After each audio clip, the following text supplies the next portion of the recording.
गर्मी में गरीब जेठानी अमीर देवरानी का एक कमरा। ये लीजिए माँ जी, आपके लिए सत्तू का शरबत बनाया है। अरे वाह बहू, तुम्हारे हाथों का सत्तू का शरबत पीकर तो मजा ही आ जाता है। अरे जादू है जादू तुम्हारे हाथों में। पता नहीं क्या क्या बनाती हो, लेकिन जो भी बनाती हो बहुत स्वादिष्ट बनाती हो।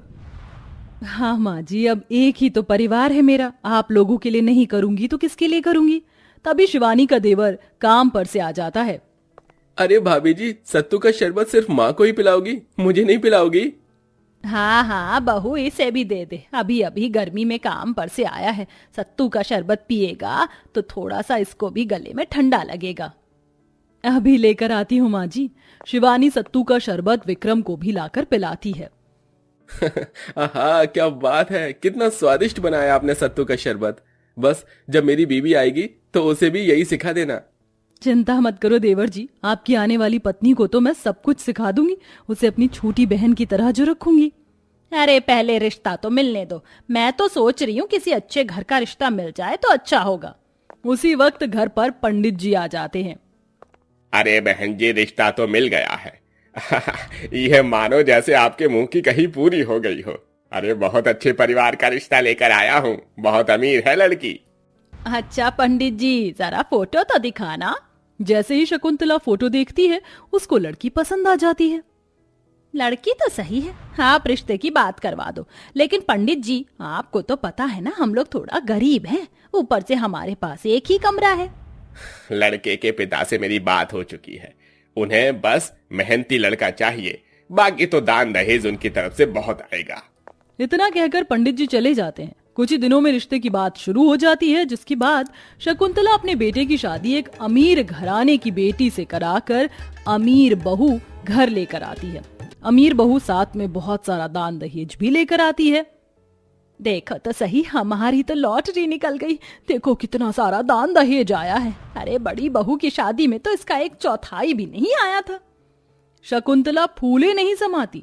शकुंतला पहले दिन से ही नई बहू के आने के बाद अपनी बड़ी बहू को भूल जाती है। ओ माय गॉड, मेरे पिता ने मेरी शादी इतने गरीब परिवार में करवा दी, जहां पर रहने के लिए सिर्फ एक कमरा ही है। अरे छोटी बहू, परेशान क्यों होती हो? हम इस एक कमरे में पूरा परिवार सो जाता है, और एक कमरे के परिवार में सोने में मजा भी बहुत आता है। सारी रात बात करते हुए कब कट जाती है पता ही नहीं चलता। ओ माय गॉड सासू मॉम, आप ये कैसी बातें कर रही हो? प्राइवेसी नाम की भी कोई चीज होती है। बहू, ये प्राइवेसी कौन है? तुम्हारी कोई नई सहेली है क्या? कोई नई सहेली नहीं है। अरे माँ जी, आपको प्राइवेसी का मतलब नहीं पता? प्राइवेसी मतलब पति पत्नी का एक पर्सनल रूम।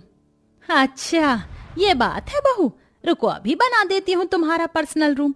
आज से तुम दोनों बहू अंदर सोना और मैं बाहर। शकुंतला ऐसा कहने के बाद अपने घर के अंदर बीचों बीच एक पर्दा टांग देती है। ये ले बहू, हो गया तुम्हारा एक रूम। अब वहां जो मर्जी करना है करो, यहाँ के लोग वहां नहीं झांकने वाले। ये देखकर शिवन्या बहुत ज्यादा गुस्से में होती है और अपने मन ही मन सोचती है, व्हाट रबिश, ये सब क्या है? एक कमरे में मुझे एडजस्ट करके रहना होगा। ऊपर से यहाँ कितनी गर्मी है, पसीने आ रहे। एक पंखा है, वो भी सही से हवा नहीं दे रहा। शिवन्या बहुत ज्यादा परेशान हो जाती है। ऊपर से रात को लाइट भी चली जाती है। अरे अरे, ये क्या है? एक ही पंखा चल रहा था, वो भी बंद कर दिया। ऊपर से पूरे कमरे में अंधेरा क्यों है? लाइट चली गई है, अब तो लाइट सुबह ही आएगी। इस तरह तुम लोग कैसे रहते हो? मुझे तो बिल्कुल भी नहीं रहा जा रहा। मुझे बहुत गर्मी लग रही है। कमरे के बाहर शकुंतला ये सुनकर कहती है, बहू आज की रात जैसे तैसे निकाल लो, कल तो मैं तुम्हारे घर से आए हुए एक एसी को कमरे में लगवा दूंगी, फिर पूरा कमरा ठंडा हो जाएगा।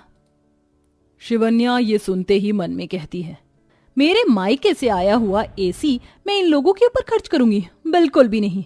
कल एसी इस तरह लगेगा कि सिर्फ हवा मुझे और मेरे पति को ही मिलेगी। शिवन्या ऐसा सोचती है। अगले दिन जब सवेरा होता है तो शकुंतला एसी लगवाने वाले को बुला लेती है।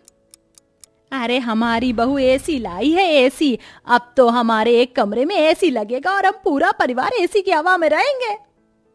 क्या बात है शकुंतला, तेरी छोटी बहू तो कुछ ज्यादा ही अमीर है, दहेज में एसी भी लेकर आई है। अरे और नहीं तो क्या, ऐसी छोटी मोटी जगह पर थोड़ी ना हाथ रखती हूँ मैं।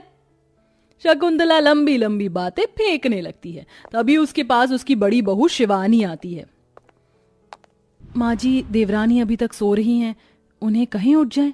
अरे देखो तो सही, अभी देवरानी आई नहीं, जेठानी वाला रूप दिखाना शुरू कर दिया। एक दिन भी तुमसे बर्दाश्त नहीं हुआ उसका आराम। नहीं माँ जी, ऐसी कोई बात नहीं है, मैं तो सिर्फ इसलिए कह रही थी क्योंकि आज उनकी पहली रसोई की रस्म है।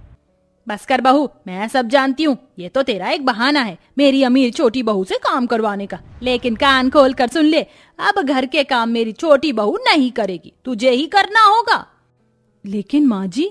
अरे लेकिन वेकिन कुछ नहीं, जो कहा है उसे सुन। ऐसा कहने के बाद शकुंतला वहां से चली जाती है। आस पड़ोस की औरतें उसकी बातें सुनकर हंसने लगती हैं। ये लो जी, अमीर देवरानी आई नहीं कि जेठानी को बुला दिया सास ने। नहीं, आप लोग गलत समझ रहे हो, मेरी सास ऐसी नहीं है। वो तो हमने अभी देख लिया कैसी हैं, संभल कर रहना अब तुम अपनी सास और देवरानी से। ये कहकर पड़ोस की औरतें अपने घर में चली जाती हैं, जिसके बाद शिवानी को घर में सारे काम करने होते हैं। गर्मी में वह चूल्हे पर खाना भी बनाती है और आंगन में बैठकर धूप में कपड़े से लेकर बर्तन भी धोती है। तो वहीं दूसरी तरफ एसी लगाने वाला जैसे ही आता है, शिवन्या एसी इस तरह लगवाती है कि उसकी हवा सिर्फ और सिर्फ उसके ऊपर ही आती है। अरे कमरे में एसी लगा है, लेकिन ऐसा क्यों नहीं लग रहा है कि यहाँ एसी है। जैसे ही शकुंतला अपनी छोटी बहू की तरफ जाती है तो वहां उसे बहुत ठंडक लगती है। बहू, अगर तूने ये एसी थोड़ा ऊपर की तरफ बीच में लगवाया होता तो इसकी हवा पूरे कमरे में सबको आती। अरे ये मेरे दहेज में आया है, इसका इस्तेमाल मैं तुम लोगों को करने क्यों दूं? और तुम्हारी औकात नहीं है एसी में रहने की। ये एसी सिर्फ और सिर्फ मेरे लिए है। एक तो वैसे एक कमरे के ससुराल में रहना पड़ रहा है और ऊपर से तुम्हारी ये उम्मीद है कि मेरा एसी तुम्हें भी बरतने के लिए मिल जाए। नहीं बहू, ऐसा नहीं है, लेकिन चलिए अब यहाँ से चली जाइए, मुझे थोड़ी देर एसी की हवा में आराम करना है। ऐसा कहकर शिवन्या अपनी सास को ही अपनी तरफ वाले कमरे से जाने के लिए कह देती है। जितना शकुंतला अपनी छोटी अमीर बहू के लिए अच्छा कर रही थी, उसकी छोटी बहू ने उसे अमीरी का घमंड दिखाकर उसे ये जता दिया था कि वह उसके लिए कोई मायने नहीं रखती। लेकिन फिर भी शकुंतला अमीर बहू की ही परवाह करती थी। इसी के चलते कुछ दिन बाद जब गर्मी और ज्यादा हो जाती है, शकुंतला को गर्मी से घमौरियां भी निकल आती हैं और उसकी तबीयत भी खराब हो जाती है। हे भगवान, कितनी गर्मी है, मुझे ये गर्मी बर्दाश्त नहीं हो रही। माँ जी, मैंने आपके लिए सत्तू का शरबत बनाया है, इसे पी लीजिए। शिवानी शकुंतला का बहुत ख्याल रखती है। इसी के चलते शिवानी अपने पति से कहती है, सुनिए, गर्मी बहुत है, जो पैसे आपने बचा कर रखे थे आप उनसे कूलर ले आइए। रात भर माँ जी बाहर सोती हैं, उन्हें तो पंखे की हवा भी नसीब नहीं होती। उन्हें रात को आराम से नींद तो आ जाएगी। ठीक है, मैं कल ही कूलर ले आऊंगा। कैलाश ऐसा कहने के बाद अगले दिन ही कूलर ले आता है और अपनी माँ के पास लाकर रख देता है। माँ, आज के बाद आपको गर्मी में सोने की जरूरत नहीं पड़ेगी। आपकी बड़ी बहू ने आपके लिए कूलर मंगवाया है। ये सुनते ही शकुंतला को अपनी गलती का एहसास होता है। मैंने छोटी बहू को कितना समझा, लेकिन उसने जरा भी मेरी परवाह नहीं की। और बड़ी बहू शुरू से जैसे सबको संभालती आ रही थी, उसने इतना कुछ सहन करने के बाद भी मेरे बारे में सोचना बंद नहीं किया। इससे पता चलता है कि मेरी असली बहू तो शिवानी ही है। शिवानी बहू, मुझे माफ कर देना। नहीं माँ जी, आपको माफी मांगने की जरूरत नहीं है, आपकी सेवा करना तो मेरा पहला कर्तव्य है। इस तरह शकुंतला को सही और गलत में फर्क नजर आ जाता है।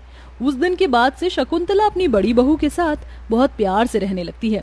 तो वहीं अपनी जेठानी और सास का यह प्यार देखकर कहीं न कहीं शिवन्या को भी अपनी गलती का एहसास होता है, जिसके बाद वह एसी को कमरे में सही से लगवा देती है और घर में सभी के साथ प्यार प्रेम से रहने लगती है।